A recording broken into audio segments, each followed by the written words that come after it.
So as your consciousness is unblocked and evolves, you create a virtuous loop of inspired feelings, stalking positive thought, resulting in purposeful action, a transformation engine.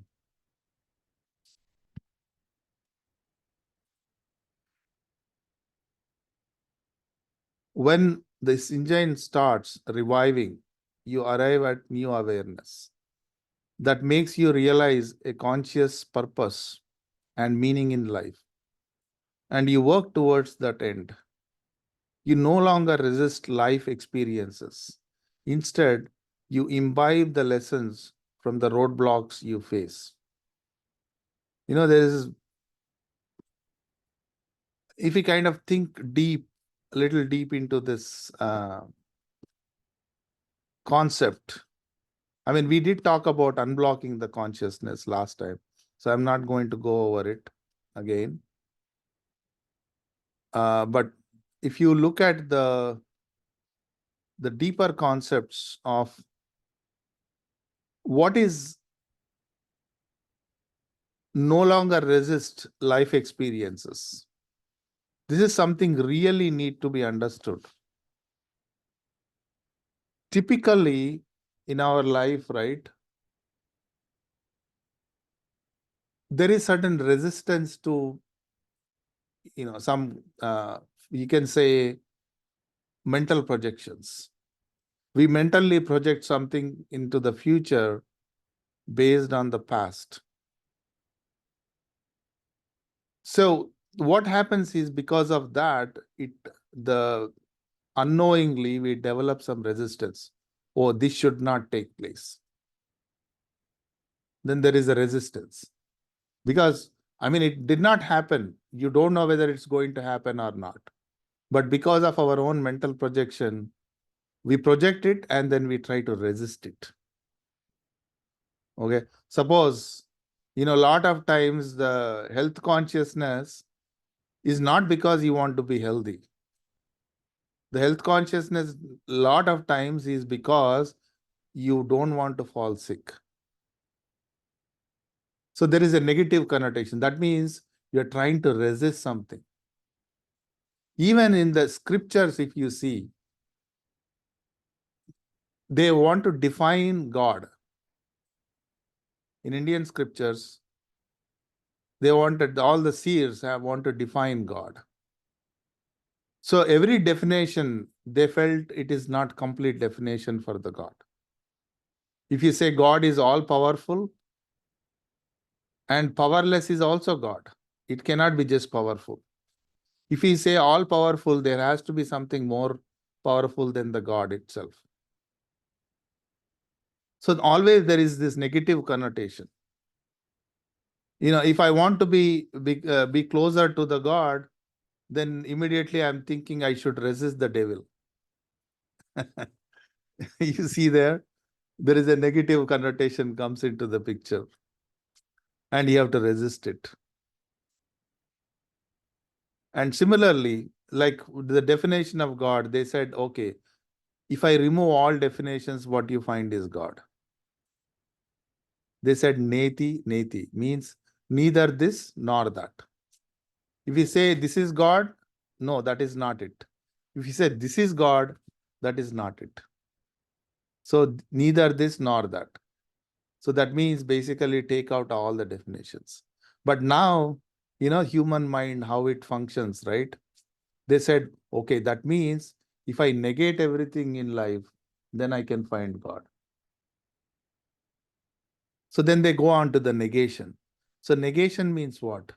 There is certain resistance to the life experiences. And such resistance actually creates blockages rather than any ennoblement in life.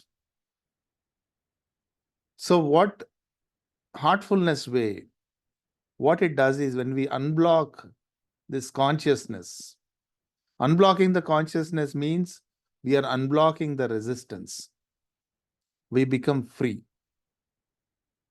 When we become free, then it creates such a situation, all my mental projections will drop.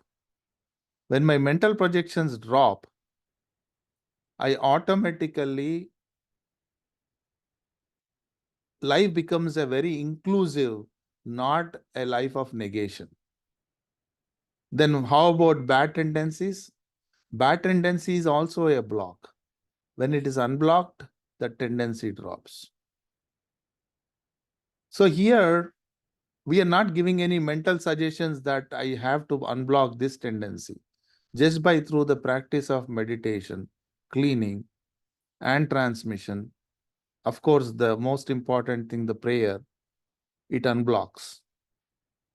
It unblocks all our tendencies. See, the most success we receive in our meditation, a lot of times people say, okay, this guy has been meditating for 30 years and no change in him. You will hear that comment often from my wife about me. Okay, no change. Why there is no change? Because instead of meditating, instead of taking up the practice as prescribed, we are trying to resist, and we want to apply that resistance even in our meditation. So what happens is, you're actually, the idea of meditation, the dictum of meditation is you become that which you meditate upon.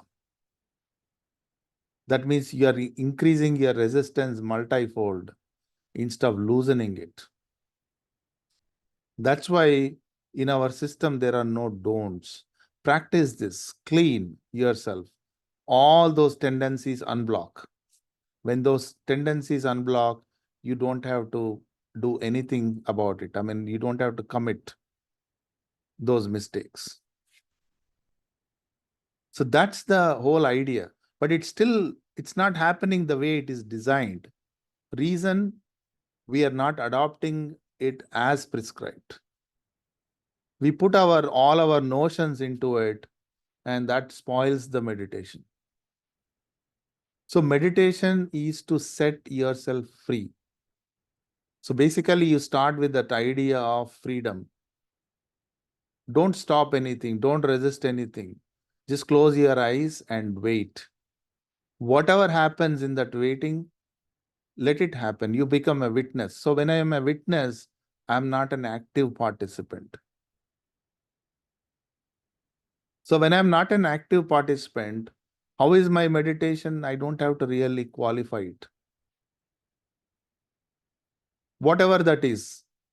Oh, I had lots of thoughts.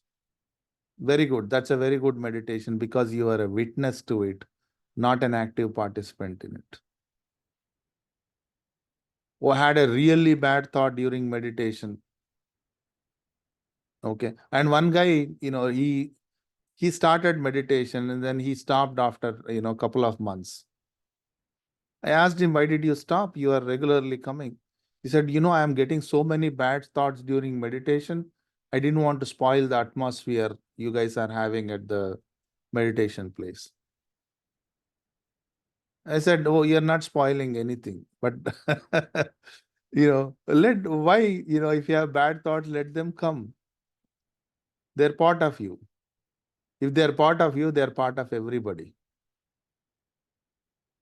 There's a very wonderful statement Lalaji made. If there is any sin in the world, there is sin in God also. Because God is not devoid of everything. He's inclusive of us. He is with us. So if there is sin in me, there is sin in God. So no, it is not about, that means I am allowed to sin. That's not what the meaning is. What it means is you evolve yourself, reach that highest maturity state, evolved state, so that you don't have to even think about the sin. That means that will not cross your mind. A sin will not cross your mind. That means you will never sin. That is the state we want to reach. So all our, teachers, spiritual teachers, so-called, God incarnations, All of them are saying the same thing. Reach this stage so that there is no sin in you. So that means the sin is nothing but the resistance of the mind, resistance of a life experience. That is why we have to go into the process of something which is unnatural, unwarranted, and it should not be done. The mind goes into that, takes that path because there is a resistance in your mind.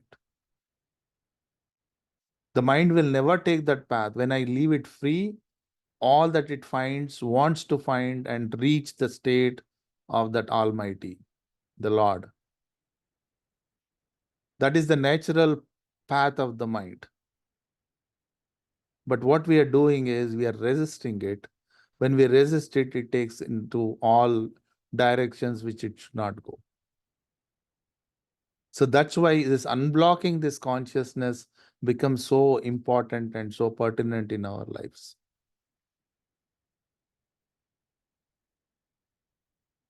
Right? So that is the reason why we have this method given to us to clean, so that whatever that resistance is removed. Transmission with meditation, it unblocks the consciousness. And the prayer unblocks all our unwanted desires, unwanted, concepts, so that I can become, mentally I am so pure to receive that grace from within. That's the whole idea. Right?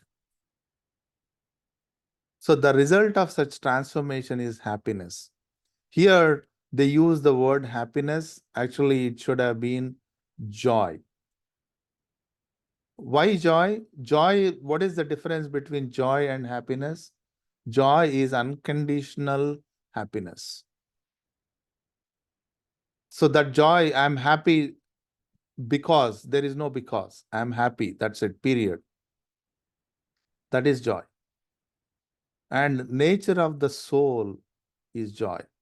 When our mind comes in contact with the soul, all that it experiences is joy. Nothing else. Pure joy. And it is unconditional. It is not because of something. It is not because I won the lottery. So for perhaps the first time in your life, you experience happiness that is no longer conditional. She is basically saying the same thing. That does not demand material incentive. So your happiness is settled and centered state of being. So this centeredness comes only because the mind comes in contact with the soul. When you arrive into this happiness, you realize the elementary difference between happiness, pleasure, the McNugget variant of happiness. Nothing amiss with pleasure. We dine at fine restaurants, delight in the company of friends, enjoy a vacation, all of which bring temporary joy to our lives. So there is something, because we are talking about the pleasure here, we like pleasure, sometimes quite a lot, but we crave happiness. Why even the pleasure is short-lived, ephemeral. Why?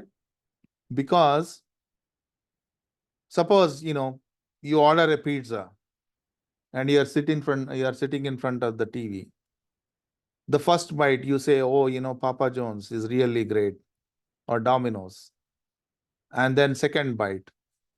After that, you forget when you gulp the whole pizza. So how many pieces we really enjoyed or cherished, or how many pieces of that pizza really gave us the pleasure? Only the first two pieces. After that, it is a very mechanical process. There is no enjoyment in it. There is no pleasure in it. There is no cherishing in it.